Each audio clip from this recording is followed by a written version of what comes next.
We are going to be filling in the background information section of our graphic organizer. So the first thing that you guys need to do is you need to open up your two sources. So hopefully you saved them up there in your reading list. And as you can see, I have mine already open. So once you have them open, split your screen between your sources and your graphic organizer. Now again, we are only filling in this background info section of the graphic organizer. This is going to be part of your introduction paragraph. As it says up here, this is your introduction paragraph in this order. You'll have your hook, then your background information, and then your thesis. Now when you're doing your background information, you do not want to be biased in any way. So it should not be taking sides. You should not be talking about your opinion. That all will come later. All you are doing in the background information is giving your reader information about your topic so that they are ready to then hear which side you're going to talk about. So you're going to include things like definitions, examples, history about your topic, things like that. So just information your reader needs to know in order to make, an opinion on either side. Because starting out, like mine's on whether it's wrong for animals to be in zoos, if my reader doesn't even know what a zoo is, I've lost them. So I need to include background information. So what I did was I read my two sources first. And I know that my National Geographic one here is mostly just information about zoos. Now you have to be really, really careful because you do not want to copy any of the wording from your sources at all. You don't want to copy sentences, you don't want to copy phrases, because that would be plagiarism. So you want to make sure that any information you're taking from your sources, you are putting into your own words, and that should start here with your graphic organizer. So do not copy and paste, do not copy any wording. So over here, it says a zoo is a place where animals live in captivity and are put on display for people to view. That's just a general definition of a zoo. So I thought it would be a good idea to start mine with a general definition. So I put a zoo is where animals are kept in captivity for people from the public to pay to view them and learn about them. Okay. Now I use captivity. Again, there's really no other way to say that. So if there's no other way to say something, you can use some of the same words, but you really have to change it up. I did not copy and paste this. It is in my own words. Okay, now as I continued reading, in this source, I actually learned about menageries down here.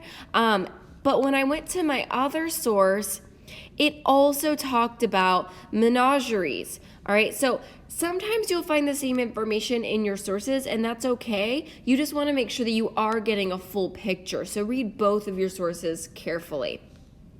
So this one says zoological garden, which is sometimes referred to as an animal park or a menagerie, is a facility which houses animals within an enclosure and displays them to the public in a manner that is safe for everyone involved. And then as we go down here, I think they talked about in this one how people used it for power when they were rich, but this one definitely did. So here, I had the information that the first zoos were created as private collections by the wealthy to show their power. So I included that. I said zoos were originally called menageries, and they were owned by the very rich to show their power and were not open to the public. Now on my source here, it does say, let me skim and scan and find it.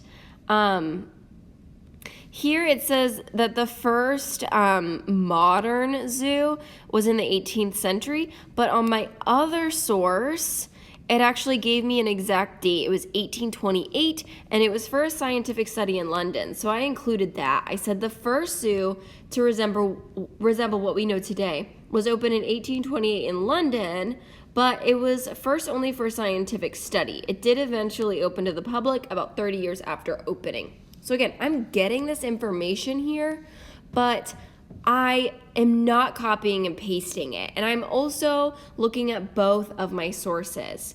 Now, none of this yet, and it shouldn't, none of this has told you which side I'm talking about. This is just general information. So the next thing that I included on here was that zoos now are made to entertain and educate the public all over the world. They do conduct scientific research on animals, and they are usually checked regularly by the government.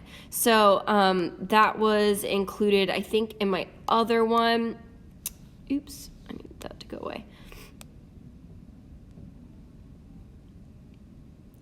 So in my other one, maybe it wasn't. Maybe it was in this source. Oh, I have two of the same source. Oops, okay. Let me put my National Geographic one. I'm pretty sure in this one, it did say that, yeah, so modern zoos are usually regulated and inspected by the government. So again, I took that information, but I put it in my own words. I said they are usually checked by the government. And then the last thing that I added was there are different types of zoos, like urban zoos, safari parks, game reserves, and petting zoos. And I actually got that from this section that says types of zoos. So urban, safari parks, game reserves, and petting zoos. Now, I did not go into a lot of detail about the different types because that's not really important right now. I might go into more detail when I get to my evidence, when I talk about some of these zoos. But this background information should just be, again, general information about your topic so that your reader now knows what you're talking about. So you don't want to take either side just yet. You'll be getting there with your thesis statement.